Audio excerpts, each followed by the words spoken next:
السلام علیکم دوستوں، میں ہوں خالد معین اور آپ دیکھ رہے ہیں ادب و فنون نامہ۔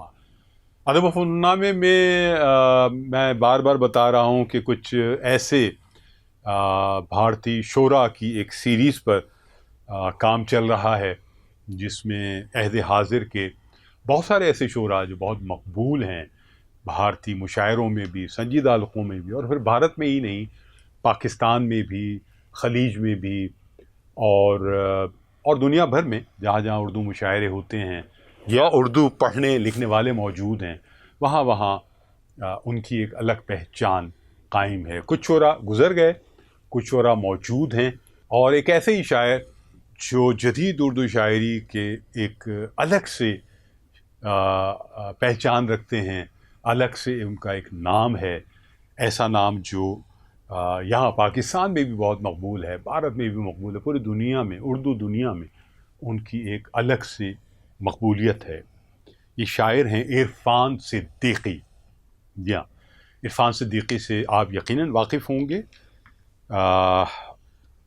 1939 میں ان کی پیدائش ہوئی بدایوں میں۔ بدایوں بہت زبردست خطہ ہے جس میں بہت سارے اردو کے نامور شعراء پیدا ہوئے، نام بنایا، بہت سارے پاکستان بھی آئے، بہت سارے ہندوستان میں رہ گئے۔ تو عرفان صدیقی کی پیدائش ہوئی اور وفات ہوئی ان کی 15 اپریل 2004 15 اپریل وفات ہوئی، اور لکھنؤ میں ہوئی۔ لکھنؤ میں ایک بڑا عرصہ گزرا عرفان صدیقی کا، اور عرفان صدیقی دیکھا جائے تو بہت ہی ایک آفیسر ٹائپ کے آدمی تھے، بہت انتہائی سنجیدہ، کوٹ اور شرٹ اور پینٹ میں رہتے تھے، بڑے عہدوں پر رہے، شاعری سے لیکن بہت سنجیدہ رہے، شاعری ان کی بہت کمال کی ہے۔ ان کے پردادا حالی کے شاگرد رہے، دادا بھی شاعر رہے، والد بھی شاعر رہے۔ ان کے ایک بڑے بھائی یہاں کراچی میں رہے ساری زندگی ہجرت کے بعد، نیاز بدایونی، بہت ہی خلیق آدمی تھے، شریف النفس شاعر تھے اور اچھے شاعر تھے۔ ان کی بھی وفات ہو چکی ہے۔ محشر بدایونی اور دلاور فگار عرفان صدیقی کے قریبی رشتہ دار رہے، یہ دونوں بھی اب مرحوم ہو چکے۔ میٹرک اور انٹر عرفان صدیقی نے بدایوں سے کیا، پھر بریلی کالج سے BA کیا، اور 1959 میں MA کیا، 1959 میں MA کیا۔ صحافت میں ایک الگ سے ڈپلومہ کیا۔ حکومت ہند کے محکمہ اطلاعات و نشریات اور وزارت دفاع کے مختلف شعبوں میں انہوں نے کام کیا، اور ڈپٹی پرنسپل انفارمیشن آفیسر کے عہدے سے سبکدوش ہوئے۔ لکھنؤ میں قیام بہت رہا، وہیں میں نے بتایا کہ وفات بھی ان کی ہوئی ہے۔ ان کے جو شعری مجموعے ہیں ان میں کینوس، شب درمیاں، 7 سماوات، عشق نامہ، ہوائے دشت ماریا، اور ان کا کلیات ہے دریا، یہ پاکستان سے شائع ہوا ان کا کلیات، اور پڑھا جاتا ہے، خوب لوگ خریدتے ہیں، پڑھتے ہیں۔ عرفان صدیقی مترجم بھی رہے، کالیداس کا ترجمہ کیا انہوں نے، محمد شکری کے سوانحی ناول کا ترجمہ بھی کیا، اور بھی کام کیے یقیناً انہوں نے۔ عرفان صدیقی پاکستان بھی آئے، کراچی بھی آئے، اور میں نے جو بہت ابتدا میں مشاعرہ پڑھا جو سلیم احمد کی وفات کے فوراً بعد، یہ یقیناً یہ 1984 کے آس پاس کا واقعہ ہے، تو عرفان صدیقی کے لیے خصوصی نشست کراچی میں واٹر پمپ دستگیر کے پاس ایک سجائی گئی۔ اس کی صدارت جاذب قریشی نے کی۔ اس نشست کی خاص بات یہ تھی کہ اس میں جو 80 کی دہائی کے نمایاں ترین شعراء تھے ان کی شرکت تھی، خاص طور پر کیونکہ عرفان صدیقی چاہتے تھے کہ وہ نوجوان نسل کو سماعت کریں، اور نوجوان نسل تو ظاہر ہے کہ ان کو سننا ہی چاہتی تھی۔ تو اس طرح ایک بہت بھرپور ایک نشست ہوئی، میں بھی اس میں شریک ہوا، اور پہلی بار میں نے عرفان صدیقی صاحب کو دیکھا، بلکہ وہ تھوڑا تاخیر سے آئے، تو کچھ شعراء جن میں بھی اتفاق سے شامل تھا تو یہ ہوا کہ عرفان صدیقی صاحب کی فرمائش تھی کہ کچھ نوجوانوں کو جنہیں میں نے نہیں سنا ہے انہیں سنوایا جائے، تو قرۂ فعال میرے نام بھی نکل آیا، تو یوں میں نے بھی اپنی غزل سنائی۔ عرفان صدیقی صاحب نے بہت کمال کے شعر سنائے وہاں، جمال احسانی بھی آ گئے تھے، عرفان صدیقی کسی اور نشست سے وہاں پہنچے تھے تو وہ بھی وہاں آئے تھے، انہوں نے بھی شعر سنائے، ان سے بھی میری پہلی ملاقات تھی۔ بہت سارے شعراء سے، راشد عارف کو بھی میں نے پہلی بار دیکھا وہاں، راشد عارف کو بھی میں نے پہلی بار دیکھا، بہت سارے شعراء کو میں نے وہاں پہلی بار دیکھا، اور انہوں نے بھی ظاہر مجھے پہلی بار دیکھا ہوگا۔ جاذب قریشی سے بھی پہلی بار ہی وہیں ملاقات ہوئی بعد میں، اور پھر جاذب قریشی سے بہت ساری ملاقاتوں کا سلسلہ چلا، ان کی وفات تک یہ سلسلہ چلتا رہا۔ عرفان صدیقی اس کے بعد بھی آئے تو پھر ان سے پھر دوبارہ ملاقات بھی ہوئی۔ یہ ملاقات شبنم رومانی کے گھر پر ہوئی، جہاں انہوں نے چند شعراء کو بلایا تھا، اور عرفان صدیقی بھی وہاں آئے تھے خاص طور پر، تو ان شعراء نے اپنا کلام سنایا، عرفان صدیقی نے اپنا کلام سنایا، تو یوں ایک ایسی نشست تھی وہ جس میں باہمی تعارف اور مضبوط ہوا۔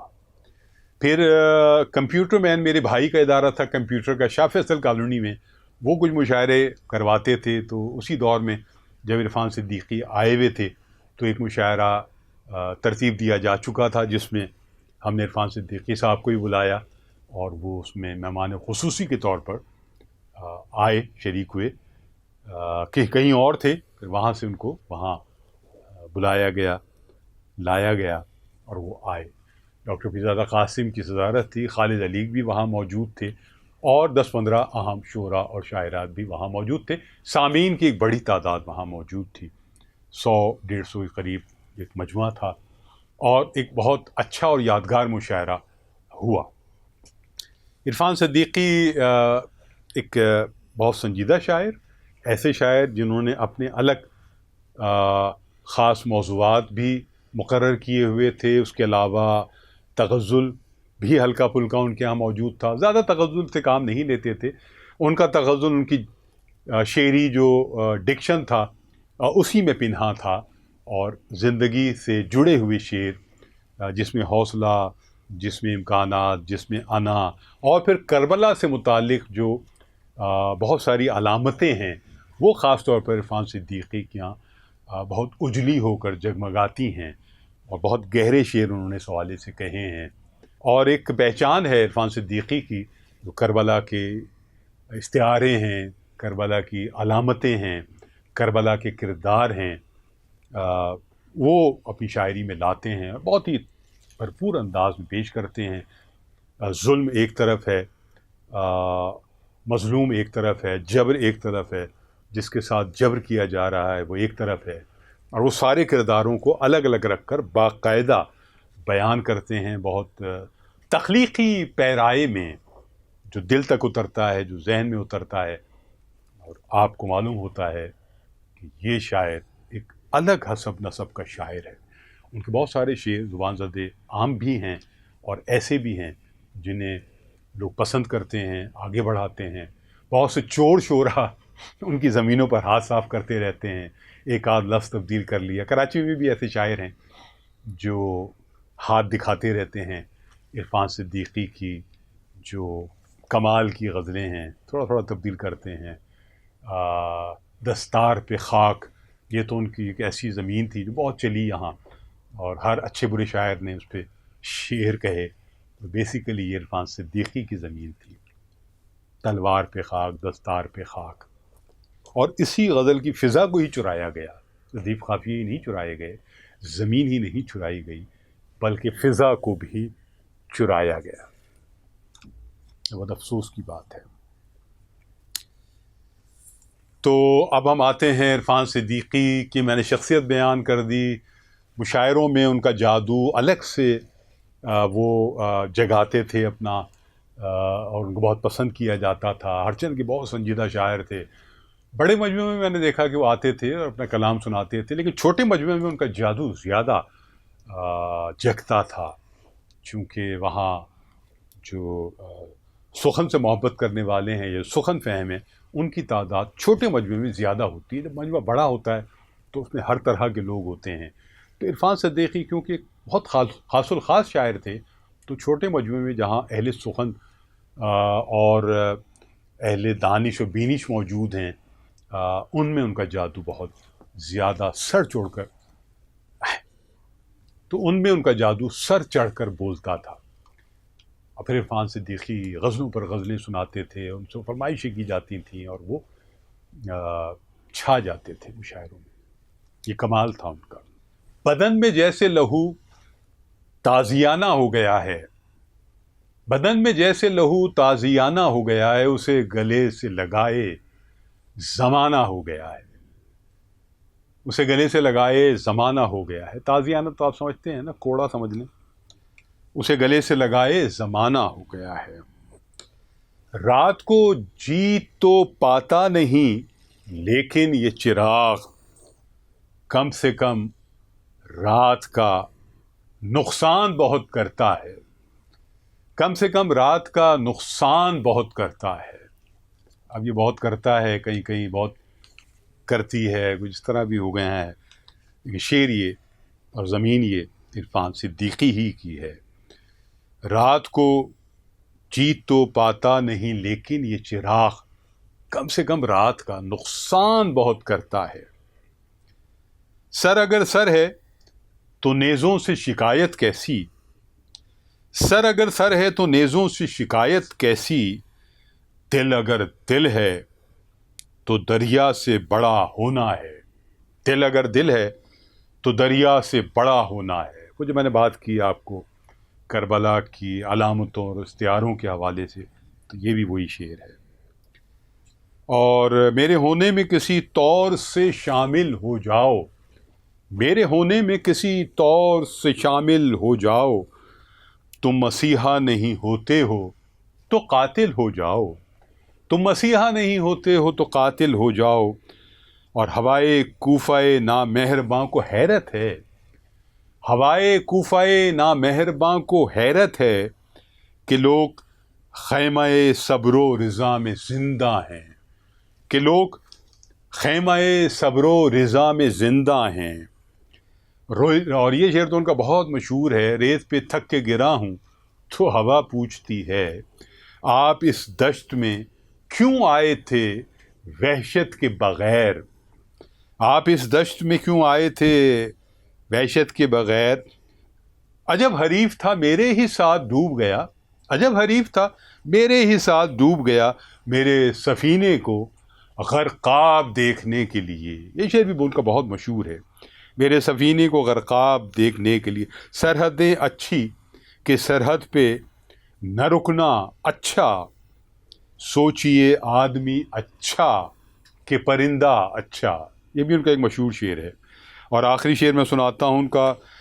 شعلہ عشق بجھانا بھی نہیں چاہتا ہے، شعلہ عشق بجھانا بھی نہیں چاہتا ہے، وہ مگر خود کو جلانا بھی نہیں چاہتا ہے، وہ مگر خود کو جلانا بھی نہیں چاہتا ہے. تو یہ میں نے آپ کو مختصر سا انتخاب عرفان صدیقی کا سنایا ہے، آپ کی سماعتوں کے گوش گزار کیا ہے. عرفان صدیقی پر بہت گفتگو ہونی چاہیے اور ان کے بہت سارے شعر سنانے چاہیے، لیکن وقت کی کمی آڑے آ رہی ہے. لیکن آپ ضرور پڑھیں. عرفان صدیقی کا کلیات یہاں موجود ہے دریا کے نام سے، اور بہت کمال کے شاعر ہیں، سانولے سلونے سے پتلے دبلے سے، لیکن بہت طاقتور آواز بھارتی شاعری میں جو جدید شعراء ہیں، مابعد جدید شعراء جن کے الگ خاص موضوعات ہیں اور جن کا تغزل ان کے شعری لحن میں ہے، خوبصورتی ہے، بہت خوبصورت الفاظ، جدید مضامین، روایت سے بھی استفادہ، جدیدیت سے بھی استفادہ، اور چھا جانے والے صفحے پر بھی، مشاعرے پر بھی. تو ہم نے ایک جائزہ لیا عرفان صدیقی کی شخصیت کا، ان کی شاعری کا. پھر انشاءاللہ ان پر گفتگو کریں گے. یہاں خالد میں ان کو اجازت دیجیے. اپنا اور اپنے احباب کا خیال رکھیں. خدا حافظ.